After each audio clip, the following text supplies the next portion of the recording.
கம்பன் கழகத்தின் 50ஆம் ஆண்டு பொன் பெருவிழா துவங்கப்பட்டது. புதுக்கோட்டை நகர்மன்ற வளாகத்தில் 18 முதல் 27ஆம் தேதி வரை 10 நாட்கள் நடைபெறும் கம்பன் கழகத்தின் 50ஆம் ஆண்டு பொன் பெருவிழா துவங்கப்பட்டது.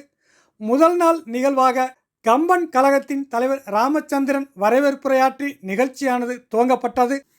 முதல் நிகழ்வாக கோவிலூர் மடாலய நாராயண தேசிய சுவாமிகள், புதுச்சேரி கம்பன் கழக செயலாளர் சிவக்கொழுந்து, மதுரை கம்பன் கழக தலைவர் சங்கர சீதாராமன், தில்லி கம்பன் கழக தலைவர் பெருமாள், ராமேஸ்வரம் கம்பன் கழக தலைவர் முரளிதரன், கண்ணகி சுவாமிநாதன், கள்ளிப்பட்டி கம்பன் கழக தலைவர் காகுத் கார்த்திகேயன் ஆகியோர் கலந்து கொண்டனர். முதல் நாள் நிகழ்ச்சியில் முத்து மீனாட்சி மருத்துவமனை நிறுவனர் பெரியசாமியின் தலைமையில் நடைபெற்றது. இந்நிகழ்வில் சிறப்பு அழைப்பாளராக இதழியாளரும் சாணக்கிய ஆசிரியருமான ரங்கராஜ் பாண்டே கம்பன் காட்டும் அரசியல் என்ற தலைப்பில் கம்பன் சிறப்பு பற்றி சிறப்புரையாற்றினார். இதில் முக்கிய பிரமுகர்கள், பொதுமக்கள் என ஏராளமானோர் கலந்து கொண்டு நிகழ்ச்சியை கண்டு ரசித்தனர். புதுக்கோட்டை கம்பன் கழக செயலாளர் புதுகை பாரதி மற்றும் பொறுப்பாளர்கள், கம்பன் கழக குழுவினர் நிகழ்ச்சியின் ஒருங்கிணைப்பு ஏற்பாட்டினை செய்திருந்தனர். எப்படி பேசணும் அப்படின்னு யோசிச்சா அதற்கான உதாரணமும் ராமாயணம். டிப்ளமசி அப்படின்னா என்ன, எதிரிகள்கிட்ட எப்படி பேசுறது, நண்பர்கள்ட்ட எப்படி பேசுறது, ஒரு காரியத்தை எப்படி சாதிக்கிறது அப்படிங்கிறது. எங்கெங்கெல்லாம் ராமனை பத்தின விஷயங்கள் பேசப்படுது, எங்கெங்கெல்லாம் வீட்டுல பேசினாலும், திருமுனையில பேசினாலும், மேடையில பேசினாலும், புதுக்கோட்டையில் பேசினாலும், புதுச்சேரியில பேசினாலும், எங்க பேசினாலும் ராமனுடைய புகழ் எங்கெங்கெல்லாம் பாடப்படுகிறதோ அங்க ஒரு மூளையில அனுமான் கண்ணீர் சொரிய உட்கார்ந்து கேட்க, அழுது அழுது ராமா ராமா ராமா ராமா கேட்டுருக்கோம். இந்த கூட்டத்தை கட்டாயம் ஆச்சரியம், இந்த சந்தேகம் அவ்வளவு ஆச்சரியமா உட்கார்ந்து இந்த கூட்டத்தில் அனுமன் உட்கார்ந்துட்டோம். அப்படி ராமனுக்காக தன்னுடைய வாழ்நாளை முழுக்க அர்ப்பணித்துக் கொண்ட சர்வ பரித்தியாகம் பண்ணின ஆச்சரியம் சொல்லிங்க சார். நீங்க நிறைய கேட்ட அந்த பாசுரம் தான் எவ்வளவு அழகா ஆரம்பிக்கும். எப்படி சொல்லணும், ஒரு விஷயத்தை பாஸ் பண்ணணும், எப்படி சொல்லணும். சீதையை பிரிந்து ராமன் துயரத்தில் இருக்கிறார். வால்மீகி ராமனை ஒரு மன்னனாகவே நடத்துகிறார். சக்கரவர்த்தி திருமகன், ராஜா, அவ்வளவுதான் மனுஷன். சீதையை பிரியும் போது ஏன் இனிமேல் உயிர் வாழ வேண்டும் என்று ராமன் பேசுகிறார். சாமானிய மனிதர்களை போல. ராமன் கடவுள், அது ராஜா இல்ல, ஒரு மனுஷன், ஒரு கடவுள். ஆனாலும் அழகா குறிப்பிட்ட போல கடவுளா மனிதனா, கடவுளா மனிதனா, அந்த குழப்பம் ராமனுக்கு. சீதையை பிரியும் போது ஏன் இனிமேல் உயிர் வாழ வேண்டும் என்று ராமன் பேசுகிறார். சாமானிய மனிதர்களை போல.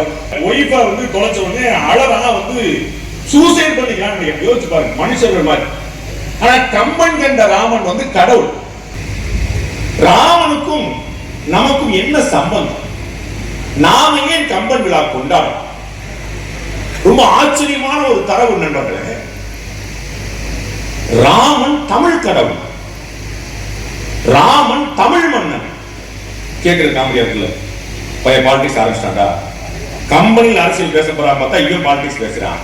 அதாவது இத நான் சொல்லல, ராமன் யாரு அப்படிங்கிறத கம்பர் ரொம்ப அழகா சொல்றாரு.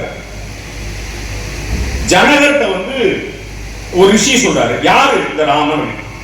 ஆதித்தன் குலமுதல்வன், சூரிய வம்சத்தை சேர்ந்தவன். ஆதித்தன் குலமுதல்வன் ராமனை பத்தி ஜனகரிடம் ஒரு ரிஷி சொல்றார். யார் அந்த ராமன்? வந்திருக்காங்க, யார் அந்த ஆதித்தன் குலமுதல்வன். மனுவினை யார் அறியாதா? மனு, எங்க அண்ணன் திருமாவளவன் வரைக்கும் தெரியும். மனு தெரியாத கம்பன் சொல்றாரு சார், நான் சொல்ல.